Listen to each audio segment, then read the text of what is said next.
In the wake of increasing terrorist attacks by the group Al-Shabaab within Kenya, American First Lady Melania Trump decided to visit sub-Saharan Africa to promote her Be Best campaign against cyberbullying. Because if there's one thing most relevant to sub-Saharan Africa, it's internet bullying. But what we've seen with Kenya so far is that this action against terrorism from the nation itself hasn't been enough to stop the crisis.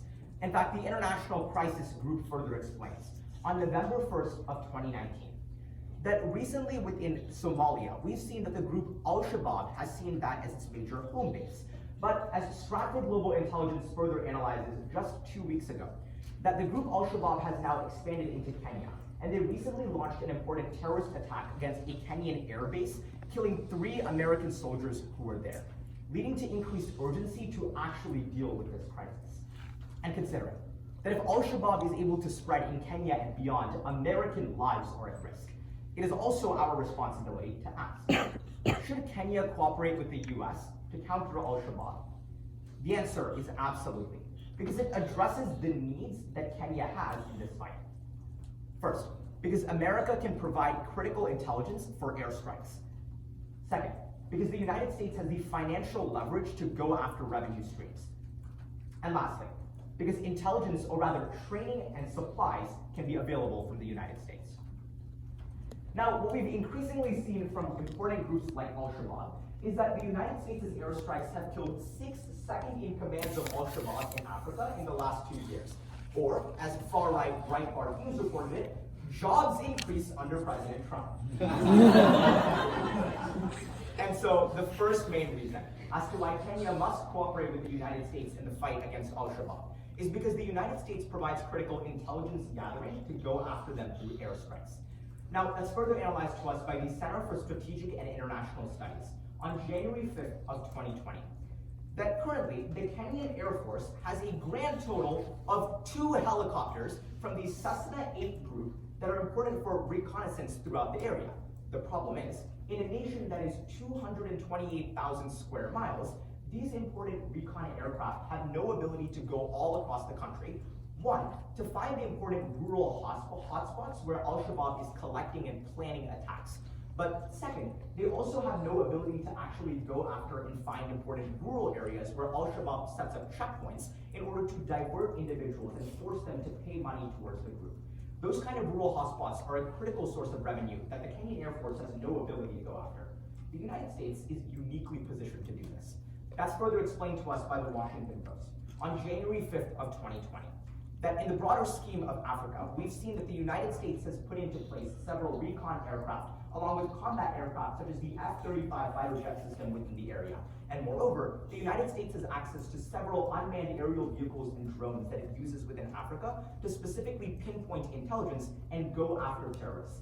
The reason as to why important groups, for example, in Somalia, Al-Shabaab has been pushed out of Somalia in many areas, is because American airstrikes have been so successful. If Kenya chooses to cooperate with the United States to counter Al-Shabaab, that success can be replicated. Now, a lack of action against the financial streams that we've seen for Al-Shabaab, or specifically more broadly ISIS, what we increasingly see is that a new regional branch of ISIS has popped up in many areas, such as ISIS-K, a regional branch of ISIS, or Kellogg's least popular brand of breakfast cereal. And so the second main reason as to why Kenya must cooperate with the United States to counter Al-Shabaab is because the United States has important financial leverage in this fight. That's further analyzed by The Economist on November 5th of 2019. That an important way Al-Shabaab is able to gather revenue for its terrorist operations is by conducting financial transfers and money laundering through East African banks, such as Dahash Bank within Somalia, along with major international banks that often don't go under the leeway or the specific area where the Kenyan government has access. That's specifically because, as the article further explains, that the Kenyan government has no rule in place that specific international and East African banks have to know their customers when they take them into account. As a result, there's no record often taken of the financial transfers that are going through. And second, the Kenyan government has no leverage oftentimes to force these banks to stop this kind of transactions from Al-Shabaab. That can be addressed by America specifically.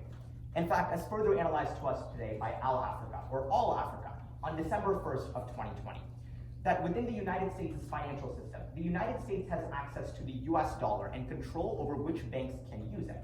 As a result, the United States can, one, put direct sanctions on international banks that are willing to conduct these kind of operations for Al-Shabaab.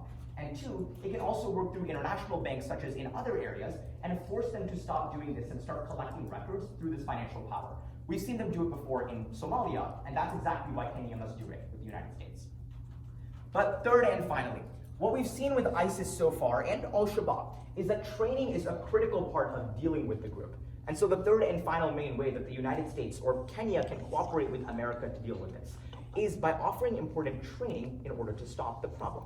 Now, that's further explained to us today by the Washington Post, this time on January 2nd of 2020. That the problem with the Kenyan army right now is that they're often extremely undersupplied because their government is in the face of a debt crisis. And as a direct result, they have no ability to directly fund each and every soldier having advanced weaponry to go after the Al-Shabaab terrorist group.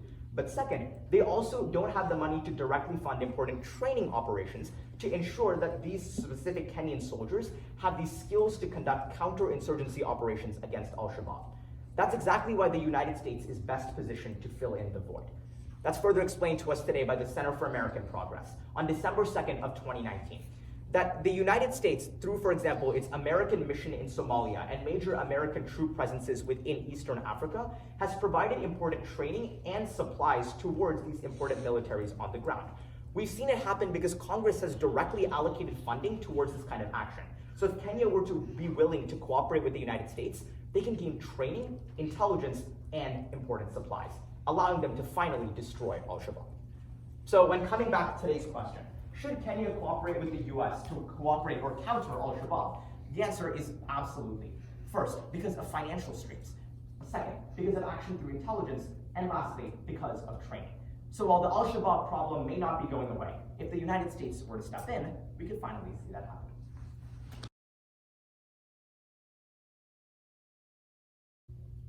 When Addis Ababa looks at Ethiopian Prime Minister Abiy Ahmed, he doesn't look at a politician. He looks at history. The New York Times explains on December 1st of last year that as someone of the Oromo people, one of Ethiopia's most historically marginalized ethnicities, when he looks at Abiy Ahmed, the first Oromo Prime Minister, he describes the experience as being enough to sway any Ethiopian to tears. And with words like that, it's no surprise that Abiy Ahmed is one popular man.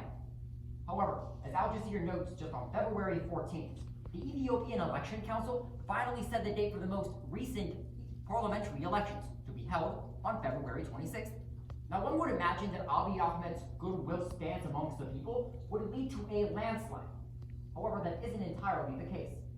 The article notes that although Abiy Ahmed is trying to sell himself as a man of the people, so much so he renamed his political party into Prosperity, in case you weren't getting the message, his continuously repressive actions, like blocking certain access to the internet and jailing regional activists, are throwing serious questions into whether his support can outlast the upcoming elections. So, considering that Ethiopia's 28-year-old democracy, younger than is about the combined age of this room, and every election for that democracy is critical, we have to ask, will Abiy Ahmed's support be upheld in the August elections? Absolutely. Because despite stumbling blocks, his successful policies will ensure his success. More specifically, first, because of his representation of vulnerable populations. Second, because of his increasingly successful foreign policy. And finally, because he's overseen an economic revival. Now, as it stands, a lot of people have been historically marginalized in Ethiopia. But Abiy Ahmed is looking to change that, particularly with his own Oromo ethnicity and women. The first reason why Abiy Ahmed's support will last the August 2020 elections is because of his support and representation of vulnerable populations. Now, the Oromo and women make up a massive part of the voting bloc in Ethiopia, and he's appealed to them specifically through his policies. The Wall Street Journal notes on December 12th of 2019 that since he took office, 50% of his cabinet is comprised of women. And once he struck down through legislation several barriers that blocked the Oromo based on ethnic requirements from running for any seat at any level of government, representation across all levels of government for the Oromo has nearly quadrupled. This sort of goodwill policy has been effective at increasing the representation he promised when he was first elected in 2018, and is a driving reason why in 2020 he's going to continue being successful. Foreign Policy magazine argues on February 6th of this year that because women make up, like in most countries, 50% of the voting population, and the Oromo make up 31% of the voting population, and they overwhelmingly adore Ahmed, evidenced by the fact he captured 80% of the combined Oromo and female vote back in 2018, there's no reason to turn against someone who supports them and represents them in government, which not only ensures he'll remain in power once the August 2020 elections have passed, it ensures that Ethiopia will be a more representative, equalized democracy, one that all of Africa should look to as an example. Now as it stands, Ethiopia and their next door neighbor Eritrea are kind of like roommates who don't split the bill. There's a lot of awkward tension because no one really knows what belongs to who. But in this case, that's a shared border that since the 1980s has been in hot contention. So the second reason as to why Abiy Ahmed will be successful in the 2020 elections is because of his increasingly successful foreign policy. Now the frayed and bloody history between Ethiopia and Eritrea is a big deal for all of these peoples. But fortunately, Abiy Ahmed is taking steps in the right direction. The Center for Strategic and International Studies highlights on April 14th of last year when he signed a deal to open the border between Eritrea and Ethiopia and allow for a new line of communication between these two governments, he won the Nobel Peace Prize, and his approval rating shot up by over 22%. This is evident by the fact that people along the border next to Eritrea love the fact they can visit family members they were separated from in the 80s. And that's a continued sign as to why he'll be successful in the August 2020 elections, because a lot of people in Ethiopia live in the border and love Abiy Ahmed. In fact, the New York Times writes just yesterday that Abiy Ahmed's continued support along the border can be evident that when a rally was held in a border town between Eritrea and Ethiopia, 10,000 people showed up to demonstrate in favor of Abiy Ahmed, and all pledged their electoral support coming August. Ultimately, because of his successful foreign policy, he's locked down a key demographic for the vote, border towns. And his successful foreign policy will keep him in office and keep friendly relations between two not-so-good neighbors. Everybody in this room knows the power of the almighty dollar, and it looks like Ethiopia is about to get a lot more familiar with it. Because the third and final reason as to why Abiy Ahmed will be successful in the August 2020 elections is because he's overseen an economic revival. Back in the year 2001, when I was born, Ethiopia was a mess economically. Quartz magazine notes on April 13th of last year that in 2001, Ethiopia was the third most unequal country in the world.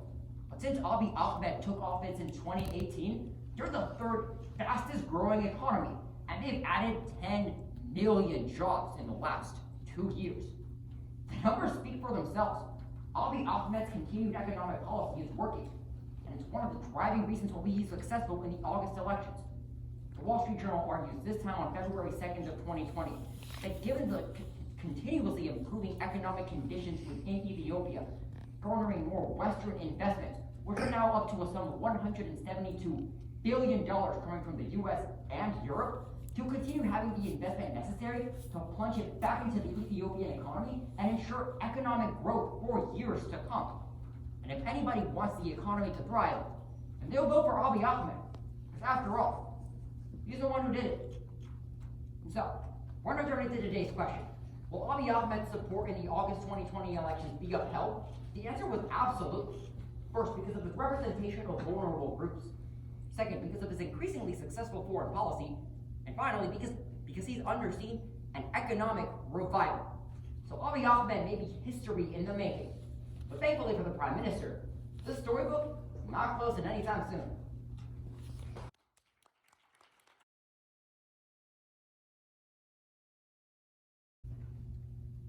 Throughout history, U.S. military operations have always had some weird names, from Operation Tower Geyser in Iraq in 2006, named after Fatal Fury character, to in 1943 Operation Toenails, an attempt to take back part of Belgium. But for a Libyan National Army leader, Khalifa Haftar in Libya, for the past 6 years there's only been one operation he's focused on, Operation Dignity. his attempt to restore dignity, he believes, to his home country. As an article published by Reuters explains, on February 8th of this year, ever since the collapse of dictator Muammar Gaddafi in 2011, bringing the end to the first Libyan civil war, well, now it seems like there's a second, between the Libyan National Army, a group of forces led by strongman Khalifa Haftar, and the General National Army, the GNA, backed by the European Union and the United Nations. And I know the acronyms can get a little confusing.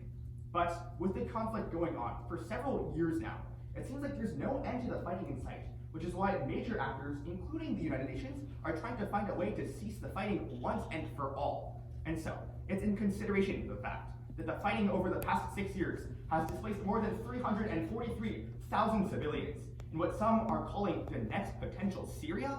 It's for the sake of human rights that we examine today's question, which is, will the UN-led ceasefire end the fighting in Libya? To which the answer is a resounding no, because the UN has no power in the area. Today we'll examine first, how UN major players are too divided, second, how Russia has lost control over its own forces, before finally examining how the Middle East wants Libya to stay fighting.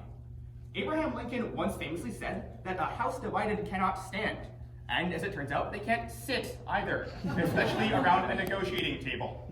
The first way in which you can examine that fighting in Libya is only destined to continue is by understanding that Europe and major UN players are still divided on the issue. As Politico explains in an article of April of last year, they write that France is playing two sides in this fight. While they're pretending to back the United Nations and their GNA army, they're also discreetly supporting the LNA because they think it would be a strong candidate to lead Libya after the war, which means that now Europe's two biggest players, France and Germany, aren't seeing eye to eye on this major issue. But beyond that, France's discreet involvement has also led other European players, including Italy and Greece, to begin backing Haftar as well, which means that now it seems like most of the major players in the UN are completely divided on the issue. All the while, the Trump administration keeps on pretending to say, I can't hear you, and isn't getting involved whatsoever. But that's why the World Politics Review explains, on January 17th of this year, that the net result is that the arms embargo, the main method by which the UN hopes to prevent fighting in Libya, is almost completely ineffective, with some Libyan leaders even calling it a complete joke. Because there's no way you can call for an arms embargo while you're also some of the main actors exporting arms into Libya in the first place. Clearly, there's no appetite for this arms embargo to become a reality in Libya. And as a result, that means that the Libyan people are suffering. But it's time for Europe to figure out what they want and present a unified front, because they're actually one of the biggest losers in this. Because as Foreign Policy explains on January 18th of this year, when we consider that the Libyan civil war's continuation only leads to more and more refugees arriving at Europe's doors, and many more drowning on their way to try and get there, it's clear that Europe needs to find a way, if it doesn't to solve this crisis, if it doesn't want refugees to continue arriving. While Winston Churchill once famously divided the Middle East on the back of a cocktail napkin, now it seems like the Middle East wants their own turn and wants to divide Libya into its own spheres of influence. But Russia, which wants to also control Libya, seems to have lost its ability to do so. And that's a second way in which you can examine that Libya's fighting is only destined to continue, because Russia can't control its own forces. As an article published by the Carnegie Endowment for International Peace explains, on January 13th of this year, they write how Russia has been hoping that they can repeat what they did in Syria, essentially making the regime their puppet, and do the same thing in Libya by controlling Khalifa Haftar and his LNA. But Khalifa Haftar prides himself on being a strongman, and that means that he's, well, strong. And that's why the Moscow Times writes on January 18th of this year that Haftar isn't as responsive to Russia as Russia wants him to be. In fact, when Russia called for Haftar to sit down for a ceasefire, they disagreed, and Haftar walked away with disobeying Putin's orders. And also, Russian mercenary troops aren't getting along pretty well with LNA troops on the ground, which means that the net effect of all of this is that Haftar is going and doing his own thing. And Russia, which wanted to be the dominant player in the region, no longer has any influence whatsoever. But when we consider that All Africa writes on January 8th of this year that Haftar is becoming increasingly desperate as a result of his $35 billion of debt he owes to the external actors supporting him in this war, now it's clear to see that there might be a possibility that he does something rash, like invade Tripoli again, and tip this cautious fighting into more and more chaos. But the Middle East actually wants Libya to stay divided and continue fighting, because it's the one that benefits the most from doing so. And that's the third and final way in which we can examine that the UN-led ceasefire simply won't work, because division is good for Middle Eastern players. As the Washington Post writes in their article of February 10th of this year, they go on to explain how there are many different actors with their own goals in the area. Pretty much everyone, including Turkey, Russia, France, the UAE, and Oman, wants to make sure that Libya is divided so they can capitalize on its rich natural resources, including its plentiful oil fields and its ability to create lucrative construction contracts. And that means that they don't want this country to be unified, and that they'd rather the fighting continue. And that's why Al Jazeera writes, in their article of January 17th of this year, that now it seems like Libya is destined to lose its own autonomy and become divided into different spheres of influence, where everyone controls a little bit, and that so are able to utilize Libya's economic resources for their own personal gain. Essentially, Libya could become the next Sudan and South Sudan, or North Korea and South Korea, where fighting only continues in the middle while the rest of the country becomes the puppets and proxies of other countries. And because everyone who has control in this situation, including many UN member nations, want that to continue to be the case, that means that there's no end to the fighting in sight. And a half-hearted attempt to return dignity to Libya will only result in them losing their own control over their country. So when we return back to today's question, which is, will the UN-led ceasefire end the fighting in Libya? Well, as of an hour ago, the Associated Press announced that fighting had actually resumed once again. And today we saw why for 3 reasons. First, because UN members are divided. Second, because Russia can't control its forces. And finally, because the Middle East wants a divided Libya. And so, while there are plenty of different names for US military operations, it's clear that this peacekeeping mission by the UN in Libya will fail, no matter what name you give it.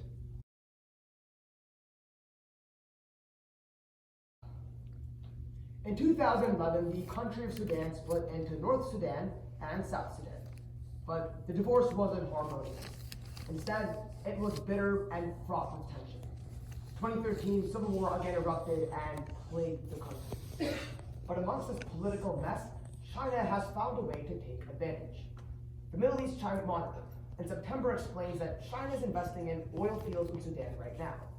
More broadly, it's a part of their Belt and Road Initiative. The premise is simple. China takes money invested in a poor, struggling country. Once said poor, struggling country gets its infrastructure off the ground and makes money, China asks for its money back. But this poor country hasn't made enough money back in profits. So now they go into debt to China. So China says, we got this figured out for you. Let us own your stuff for the long term. Let us make sure you have to keep paying us back, and eventually they're trapped in debt. It's called debt trap diplomacy. And as a result, South Sudan is struggling. In fact, 2 out of their $10 billion in Chinese debt comes from oil fields to China. And as Diplomatic continues upon in a February 11th article, right now, what's happening is China has invested more than $60 billion more in Sudan. As a result, Sudan is producing more than 19 million barrels of oil every single year. But as this goes on, and Sudan is threatened, and the very economic livelihood of their people continues to hang in the balance, they must ask themselves today's question. Should South Sudan welcome further investment from China? To which the answer is a resounding no, because doing so is only going to hurt them. More specifically, first, it's going to keep political fighting going on. Second, it's going to hurt the very people in Sudan. And finally, it prevents long-term economic growth. Sudan is not one of the safest places to be on earth by any stretch. But China's investment there is only making it worse. So the first reason why South Sudan should not welcome more investments from China is because South Sudan is becoming more and more dangerous by the day. An Al Jazeera article on June 5th of last year explains that the Chinese are extremely protective about their interests. As a result, if their oil fields or assets or their workers who are predominantly Chinese and not Sudanese are hurt, they send troops there immediately. And that interferes with South Sudan itself. Because in a UN peacekeeping mission, hoping to end the conflict between Mr. Kiar, the current president of South Sudan, and his rival and former political ally, actually, Mr. Machar, China interfered. And as a result, political fighting just continued. And the toll was borne by the Sudanese, who as a result saw their families die, suffering enter the community, and death be what was all around them. But instead, as another Al Jazeera article September 10th explained, if somehow Sudan were not the Chinese investment, things become better. Because of 383,000 lives that were lost as a result of Sudanese conflict, and the more than 2 million people that have had to flee may not have anymore. An end to this conflict would be ideal for all. And also, South Sudan can hopefully cut down on the debt it owes. A win-win for South Sudan, but maybe not so much for China. People's lives are extremely important. It's a given saying. But when China enters South Sudan, that gets taken away. So the second reason why South Sudan should not welcome more investment from China is because it's going to end up hurting the people there themselves. A foreign policy article on September 19th goes on and states that in this conflict between China, or in this investment pairing between China and South Sudan, China essentially does whatever it can to have interest over these oil fields. That includes killing any Sudanese who is seen as a perceived threat. But the impacts go more than beyond just that. Because this also goes on and affects the health risks of the people there. A Reuters article on January 9th explains that South Sudan called for an audit of the oil fields. They wanted to see what the health effects were. But when Mr. Kiir was paid off with the Chinese, those health effects were ignored. In a heartbreaking Valentine's Day report by ABC News, it is found that these children suffer birth defects when they're born as a result of oil field contamination. They have respiratory illnesses, mesothelioma, and a host of other diseases that are perfectly avoidable. But because China is paying off Mr. Kiir and everyone else in South Sudan who has power, China continues to make money and profit while the South Sudanese suffer. Quite literally, the future of the country is dying, and it's all avoidable if South Sudan breaks off their investment with China. But finally, the third and final reason that South Sudan must break off its investment with China is because China isn't allowing them to develop their economy over the long term. A Washington Post article on July 26th explains that CNPC, the Chinese National Petroleum Company, right now owns a 40% stake in Sudan's oil fields. And it's only going to keep increasing, because as China continues to buy more oil fields from Sudan, what they're going to do is they're going to continue exploiting workers and keep what's going on. But the economic impacts have become worse. Because if South Sudan doesn't own their oil fields, they all of a sudden don't have the ability to profit off them.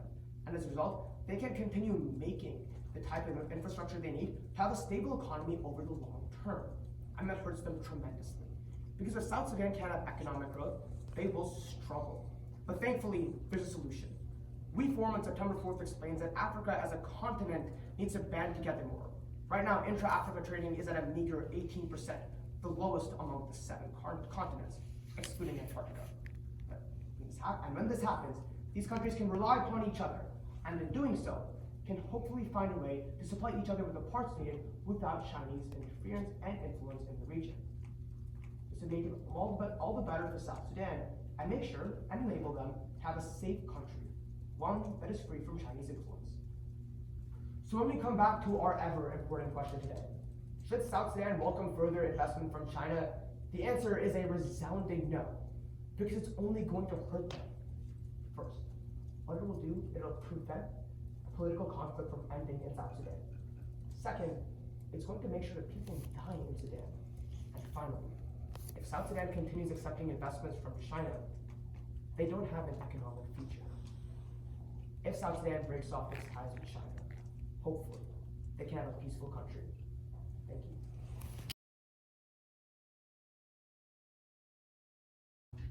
President Teddy Roosevelt once said, "Speak softly and carry a big stick." No one took this to heart more than Omar al-Bashir, the previous dictator of Sudan. He made sure to speak as loud as he could at all of his public addresses and never be caught without his characteristic cane. Yet strong vocal cords and a piece of wood were simply not enough to keep the unpopular dictator from being overthrown. Because as the Council on Foreign Relations explained on December 30th of 2019, earlier in 2019, protesters in Sudan were successful in overthrowing Omar al-Bashir, who had been in power since 1989 and led numerous campaigns against potential uprisings. They did this with the help of the military, and currently Bashir is under warrant for potential war crimes committed in an ethnic cleansing in the Darfur region of Sudan. But many in the international community are wary that if seeking justice for Bashir could potentially lead other African leaders clinging onto power to fear for their lives by being taken into justice by the ICC, just leading them to cling onto power that much harder. But considering that the victory of Sudan's protesters is both a critical but but fragile victory for democracy. It's imperative we ask today's question. Should Sudan send Omar al-Bashir to the International Criminal Court? And the answer is yes, as it would cement the legitimacy of the new democracy. First, by working to send a message to members of the military. Second, by working to increase popular support for the new government. And finally, by overall increasing the clout internationally of Sudan's new government. When the military had their leader overthrown back in 2019, other generals got real quiet. But now they're starting to get a lot louder. And the first reason that Sudan needs to send Omar al-Bashir to the ICC is because it will send a message to the military. The military was instrumental in overthrowing al-Bashir and implementing the new democracy, but it could be just as much of a threat to it. Because as the Brookings Institution explained on January 23rd of 2020, although the military was instrumental in removing him with guns and threatening the use of force, their major role in the caretaker government that took place after Bashir was immediately overthrown almost resulted in a new military junta taking over the country, unraveling months and years of protests by Sudanese people. Overall, the military and former allies of Bashir, who was the leader of the military, provide a major threat, but also a major opportunity for the new government. Because as Foreign Policy magazine explained on December 4th of 2019, the Sudanese government has the potential to waive the threat of ICC rapprochement over the heads of former members of the Sudanese military, many of whom actually participated in the genocide in Darfur, and thus also have warrants out for their arrest. But in addition, potential threats of ICC rapprochement could also lead many, even those who did not participate directly in the genocide, to come under major watch for their own activities. Because of this, the democracy can use this to their advantage, forcing former members of the military and current members of the military to bow down to democracy, not instead to their junta ideals. Because of this, not only can Sudan's democracy can thrive, but also the new democratic leadership can ensure that they have the military's support establishing their legitimacy and not threatening the stability of the democracy moving forward, undermining it and its health. But the second reason that Sudan needs to send Omar al-Bashir to the International Criminal Court is because it's critical in ensuring the people of Sudan actually trust their own government. The Economist magazine notes on February 12th of 2020 that as a result of the genocide committed in Darfur and the resulting famines and food shortages, 300,000 people in Sudan have died. Because of this, many people in Sudan are not only distrustful of their government, even though it has been overthrown with a more democratic one, but many don't want to participate in the system that caused this at all. In fact, the East African reported yesterday that this is one of the major roadblocks facing the current democratic government in Sudan. The fact that now democratic countries and democratic governments need popular support to thrive. Otherwise, they'll simply digest themselves and end up fading back into another dictatorship. Which is why the new democracy in Sudan needs the support of as many people as it can get. Seeking justice for Bashir will not only get justice for the 300,000 people whose lives were lost, but will also increase the overall support within Sudan for this new form of government, increasing not only its efficacy, but also ensuring that the popular support gives much needed lifeblood into the overall efficacy of the government and the longevity of it as well, ensuring that not only does a new military junta not take over, but the new democracy in Sudan is one other nations can look to for support and for a blueprint. But the third and final reason that Sudan needs to send Omar al-Bashir over to the International Criminal Court is because they need to increase their international legitimacy as well. Even though Omar al-Bashir might have stepped down, his foreign allies continue to poke the new democracy. In fact, as the Center for Strategic and International Studies explained on January 9th of 2020, one of the largest problems facing real justice for Bashir is the fact that neighboring dictatorships and the dictatorship of Abdelaziz al-Sisi in Egypt are instrumental in trying to prop Omar al-Bashir back up, potentially taking him out of prison and putting him back on the throne. But it's imperative that Sudan does not let this happen. One, giving him over to the ICC would keep him from being able to be rescued, But two, Sudan is still on the United States state sponsor of terrorism list, meaning that they cannot participate in the international monetary system and are under crippling sanctions. This is devastating to their economy, something they need to strive to increase popular support and overall efficacy of their government. Because if their economy doesn't work, their new democracy won't either. But as the Carnegie Endowment for International Peace explained on January 26th of 2020, it's critical that Sudan hand over Bashir to the ICC, because not only will this remove them from the state sponsor of terrorism list, allowing their economy to thrive, but it will also prevent their country from being undermined by foreign powers. So, when we return to today's question, should Sudan send Omar al-Bashir to the ICC? The answer is a resounding yes. So, no matter how loudly he speaks or how big the cane he brings to his trial is, if Omar al-Bashir is brought to The Hague in the Netherlands and faces justice ahead of the ICC, it's clear that he will indeed face justice.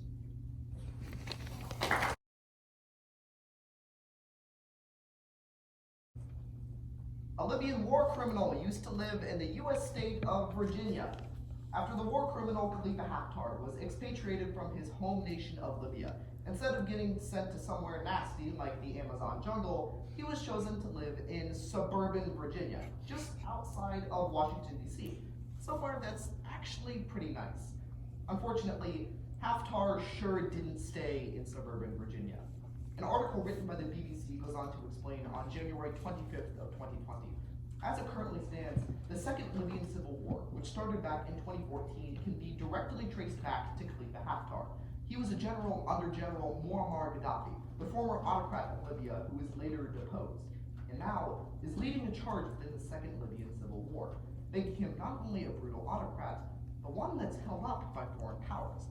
As this foreign aid begins to deteriorate, the international community is beginning to question their motives as well. Nevertheless, considering that the CFR reported back in February 2nd of 2020 that 340,000 innocent civilians have been internally displaced from the Libyan civil war, this is a humanitarian crisis on the likes we've never seen before. And as a result, we must ask today's question. Should foreign powers continue to support Khalifa Haftar?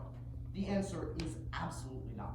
They should end their support for the war criminal immediately. First, because by doing so, they could regain their faltering international political influence. Second, because ending support for Khalifa Haftar could re-stabilize the Libyan economy. And finally, because ending their support for Haftar could end years of violence and bloodshed. The first reason as to why the international community and foreign powers should immediately stop aiding Khalifa Haftar is because by doing so, they will be able to regain their international and political influence. Nations who choose to support Khalifa Haftar probably aren't making their best decision on the international stage, as they usually have less international power. The Center for Strategic and International Studies writes on February 2nd of 2020, major people who support Khalifa Haftar include Russia, United Arab Emirates, and Egypt. Russia has already been temporarily banned from the UN Security Council. Meanwhile, the United Arab Emirates and Egypt already had their power within the UN General Assembly significantly diminished. Legislation that they support has gone down in flames every time they try to support it, especially when it came to Libyan decisions. Fortunately though, if they are to stop all of their aid to this actor, Khalifa Haftar, they will be able to better regain this faltering political authority within the international stage. The New York Times explains on August 16th of 2019 how they can do so. If these actors, specifically Russia, the UAE, and Egypt, were to stop all of their foreign aid that is being poured into Khalifa Haftar, they'd be able to regain some base within the international community. When the United States and France chose to cut support back in 2018, the international community that once rebuked them now chose to support these nations. And there's nothing saying that the international community wouldn't do the same for these kinds of nations. They can forget, they can forgive. And if these foreign actors choose to instead stop supporting Khalifa Haftar, they will be able to better gain international power on a political scale. But the second reason as to why foreign powers should immediately stop serving autocrat Khalifa Haftar is because by doing so, it can ultimately help stabilize the Libyan economy. Under brutal autocrat Khalifa Haftar, the Libyan economy is volatile and in shambles. The MIT Observatory for Economic Complexity on June 18th of 2019 explains, 90% 98% of exports coming from Libya are actually just oil. Additionally, bankrolling from foreign nations like Russia, including a recent $475 million boost to the Libyan economy, is all that's propping up Khalifa Haftar's government, making it one of the most volatile economies on earth and not very conducive to international trade, making them practically an economic non-involved. Fortunately though, if the international community and foreign actors were to instead choose to stop supporting Khalifa Haftar, they will be able to better support the Libyan economy, and perhaps even stabilize it. That's why an article published by the Wall Street Journal on May 3rd of 2019 explains that when the international community chooses to stop supporting Khalifa Haftar, it would lend more authority to the UN-recognized Governmental National Authority of Libya, which is the former government of Libya. By doing so, this Governmental National Authority's decisions monetarily, which have consistently been conducive to economic stability and success, can maybe for once stabilize the Libyan economy, make it better for international trade, and make it stable for everyone living there. War crimes, bloodshed, violence. This is everything in Libya. And it's all being funded by the international community. The third and final reason as to why foreign powers need to immediately stop funding Khalifa Haftar's regime is because they could end decades of violence and bloodshed by doing so. The humanitarian cost of Khalifa Haftar's reign has been sky high, and especially brutal for the people living there. The CFR explains on January 10th of 2020 that even though the Libyan civil war has only been going on for under 4 years, as it currently stands, there have already been over 300 civilian casualties, 8,000 military deaths, and 340,000 people internally displaced. That's 15 times the student population of Harvard University. This is all being bankrolled by the foreign governments. Fortunately though, if they were to choose to stop supporting Khalifa Haftar, they would end the violence on a dime. Chatham House, a UK-based think tank, explains on May 1st of 2019, when they write that Khalifa Haftar's military autocracy is being completely funded by the international community, by lieu of foreign aid, and by the international community buying Libyan oil. If the international community were to stop this foreign aid and stop buying foreign oil, that would make sure that the government of Khalifa Haftar and his military forces can't hurt anyone anymore, and decades of violence and bloodshed could be ended once and for all. It is when considering the humanitarian implications of this question that we were forced to return to it. Should foreign powers continue supporting Khalifa Haftar? The answer is absolutely not. They shouldn't continue to support this war criminal. First, because by doing so, they could regain power on the international stage. Second, because as it stands, they could restabilize the economy of Libya. And finally, because at the end of the day, by doing so, they would possibly end decades of violence and bloodshed. So while Khalifa Haftar may have once lived in suburban Virginia, he doesn't live in America or even the Western world anymore. And it's a tragedy that the international community continues to fund the war crimes that they shouldn't be condoning anymore. And as such, they shouldn't even think about continuing to fund his regime.